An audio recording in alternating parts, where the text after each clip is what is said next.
जी sir, आज कौन सा कार्य?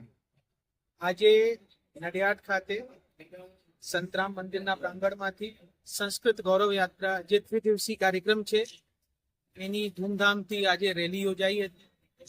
10 સ્કૂલોના આશરે 1100 થી વધારે વિદ્યાર્થીઓ આમાં પાર્ટિસિપેટ કર્યા હતા. આ સાથે સાથે આયુર્વેદિક અને નર્સિંગના વિદ્યાર્થીઓ પણ એને પાર્ટિસિપેટ કર્યા હતા. અને આ પવિત્ર પ્રાંગણમાં માનની ધારાસભ્યશ્રીની ઉપસ્થિતિથી અમે લોકોને પ્રોત્સાહન મળ્યું છે. અને જે નટપુર તરીકે ઓળખાતી પ્રાચીન નગરી નડિયાદ છે, આમાં સંસ્કૃત ભાષાનું ગૌરવ ફરીથી પુનર્જીવિત થાય એના માટે ગુજરાત સરકાર પ્રયત્નશીલ છે. અને અમારા નગરજનો તરફથી જે સહકાર મળ્યું છે એ આવકાર સ્વરૂપ છે.